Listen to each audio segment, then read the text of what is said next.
नमस्कार दोस्तों। स्वागत है आपके हमारे चैनल हॉरर मेकर पर। शुरुआत करते हैं। गांव के पास एक पुराना टूटा फूटा पुल था जिसे सब भूतिया पुल कहते थे। ये पुल एक घने जंगल के बीच में था और इस पर कई बार रहस्यमय घटनाएं घट चुकी थीं। गांव वालों का मानना था कि वहां आत्माएं भटकती हैं। दिन में तो लोग कभी कभार उस पुल से गुजर जाते थे, लेकिन रात को इस पुल से गुजरने की कोई हिम्मत नहीं करता। कहते थे कि वहां रात में डरावनी आवाजें आती हैं और कोई अदृश्य शक्ति लोगों को अपनी ओर खींचती है। राज, विक्रम और सुरेश, तीन चिकी दोस्त जो छुट्टियां बिताने गांव आए थे, इस पुल के बारे में सुनकर बहुत रोमांचित हुए। क्या ये सब अवाएं होंगी? भूत भूत कुछ नहीं होता, बस गांव वालों ने बच्चों को डराने के लिए बना रखा है। अरे मुझे तो लग रहा है हमें खुद जाकर देखना चाहिए कि ये भूतिया पुल वाकई में भूतिया है भी या नहीं। पर दोस्तों, अगर इसमें थोड़ी सी भी सच्चाई हुई तो गांव के बुजुर्ग ऐसी बातें कह रहे हैं, हमें उन्हें नजरअंदाज नहीं करना चाहिए। तभी गांव के बुजुर्ग ठाकुर साहब उनकी बातें सुन लेते हैं। ठाकुर साहब गांव के सबसे अनुभवी व्यक्ति थे और उनका कहना था कि उन्होंने खुद कई बार उस पुल पर डरावनी चीजें देखी हैं। बेटा, अब उस पुल पर जाना आसान नहीं है। मैंने खुद उस पुल पर कई लोगों को खते हुए सुना है। कई साल पहले एक परिवार की गाड़ी उस पुल से गिर गई थी। उसके बाद से उनकी आत्माएं वहीं भटकती हैं। ठाकुर साहब, क्या आप सच में मानते हैं कि वहां भूत है? मुझे तो ये सब कहानियां ही लगती हैं। तुम्हारी उम्र कम है बेटा, पर मैं तुमसे कह रहा हूं, उस पुल पर रात को जाने की गलती मत करना। मैंने खुद वहां अजीब चीजें देखी हैं। राज ने सुरेश और विक्रम को आंख मारी और मन ही मन ठान लिया, वे आज रात पुल पर जाकर सच्चाई का पता लगाएंगे। तीनों दोस्तों ने किसी की बात पर ध्यान नहीं दिया और रात का इंतजार करने लगे। अगली रात तीनों दोस्त अपने साथ टॉर्च, लाठी और कैमरा लेकर भूतिया पुल की ओर निकल पड़े। पुल तक पहुंचते पहुंचते चारों ओर सन्नाटा छा गया था और घने पेड़ों के बीच से आती ठंडी हवा ने माहौल को और भी डरावना बना दिया था। हर कदम पर वे चैनी महसूस कर रहे थे, लेकिन जिज्ञासा के कारण रुक भी नहीं रहे थे। यार, ये जगह तो सच में डरावनी लग रही है। अब मुझे थोड़ी घबराहट होने लगी है। हिम्मत रख सुरेश, अब हम यहां तक आ ही गए हैं तो थोड़ी हिम्मत कर ही सकते हैं। जैसे ही वे पुल के पास पहुंचे, उन्हें अपने पीछे किसी के आने की आट सुनाई दी। सभी ने पलट कर देखा, लेकिन वहां कोई नहीं था। उनकी धड़कनें तेज हो गईं। अरे, ये सिर्फ हमारा वहम है। गांव वालों ने हमें इतना डराया है कि हम छोटी छोटी चीजों को भी बड़ा बनाकर देख रहे हैं। चलो आगे बढ़ते हैं। वे अभी कुछ ही कदम चले थे कि अचानक पुल के किनारे से एक महिला की चीख सुनाई दी। सभी रुक गए और एक दूसरे की ओर देखने लगे। तुम लोगों ने वो चीख सुनी? ये कोई मजाक तो नहीं है? हाँ, मैंने भी सुनी। चलो यहां से वापस चलते हैं। ये जगह सच में ठीक नहीं लग रही। अरे कुछ नहीं है, बस यही देखने आए कि आखिर यहां क्या है। शक वक्त तो हवा में भी गूंज सकती है।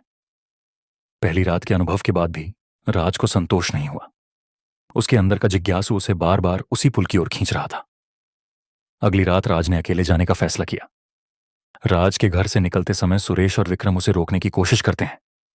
राज, हमें उस पुल पर दोबारा नहीं जाना चाहिए। वो जगह वाकई खतरनाक है।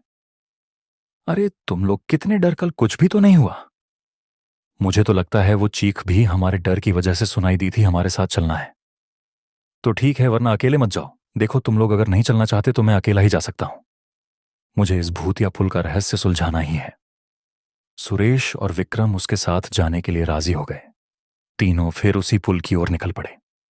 इस बार जैसे ही वे पुल के बीच में पहुंचे, एक सर्द हवा का झोंका आया और एक बच्चे के रोने की आवाज सुनाई दी। उनके रटे खड़े हो गए। वे तीनों वहीं रुक गए और उस आवाज की दिशा में देखने लगे। यह आवाज कहां से आ रही है? क्या किसी बच्चे को यहां छोड़ दिया गया है? मुझे कुछ ठीक नहीं लग रहा। पहले भी औरत की चीख, और अब यह बच्चा। राज, हमें यहां से वापस चलना चाहिए। इतनी आसानी से मैं वापस नहीं जाऊंगा, मुझे सच जानना है। तभी अचानक एक परछाई पुल के दूसरी छोर पर खड़ी दिखाई दी। वो धीरे धीरे उनकी ओर बढ़ रही थी। राज, वो देखो, कोई हमारी ओर आ रहा है। ये कोई आम आदमी नहीं लगता। कौन हो तुम?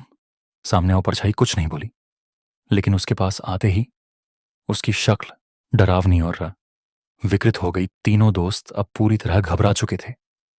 उस डरावनी घटना के बाद तीनों दोस्तों ने ठान लिया कि अब उस पुल के पास नहीं जाएंगे। वो एक दूसरे को देखने लगे, क्योंकि तीनों ही भयभीत थे और उनके चेहरों पर घबराहट साफ झलक रही थी। परंतु राज के मन में अब भी सवाल था कि उस परछाई का रहस्य क्या था। एक रात उसने फिर अकेले उस पुल पर जाने का निश्चय किया। वह धीरे धीरे उस पुल पर पहुंचा, पर इस बार उसके दिल में एक डर बैठा हुआ था। रात का समय था और चारों ओर सन्नाटा था। जैसे ही वो पुल के बीच में पहुंचा, एक वृद्ध आदमी पुल के किनारे पर बैठा दिखाई दिया। कौन हो आप और यहां क्या कर रहे हो बेटा? मैं वही हूं जिसका तुम इंतजार कर रहे थे। राज को यह सुनकर झटका लगा। उसने सांस छुटाकर आगे पूछा, आपका मतलब क्या है? इस पुल पर जो भी रात में आता है उसे यहां की आत्माएं रोक लेती हैं। कई साल पहले इस पुल पर एक औरत और उसके बच्चे की मौत हो गई थी। उसके बाद से वे आत्माएं यहां भटक रही हैं और किसी को भी यहां से लौटने नहीं देती। तो तुम मुझे भी नहीं लौटने देंगे? वृद्ध व्यक्ति ने बिना कुछ कहे अपनी गर्दन नीचे झुका ली।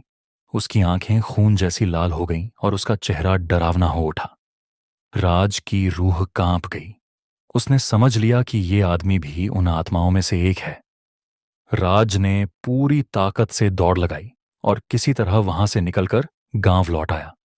घर पहुंचते ही उसकी तबीयत खराब हो गई। वो बुखार में तपने लगा और बार बार बड़बड़ाता रहता कि पुल पर मत जाना, वहां आत्माएं हैं। गांव वालों ने राज को कई दिनों तक उस डरावने अनुभव से उभरने में मदद की, लेकिन वह अनुभव उसकी यादों में हमेशा के लिए दर्ज हो गया। उस दिन के बाद किसी ने भी उस पुल पर जाने का नाम नहीं लिया। भूतिया पुल की कहानी गांव वालों के बीच और भी प्रचलित हो गई और वहां जाने से सभी लोग कतरा लगे। यह रहस्य अब भी बना हुआ है कि उस पुल पर क्या हुआ था और क्यों वह आत्माएं वहां भटकती है। पर एक बात निश्चित हो गई कि उस भूतिया पुल पर जो भी गया उसे कुछ ना कुछ अजीब जरूर दिखा और वहां पर भटकती आत्माओं का एहसास भी जरूर होता।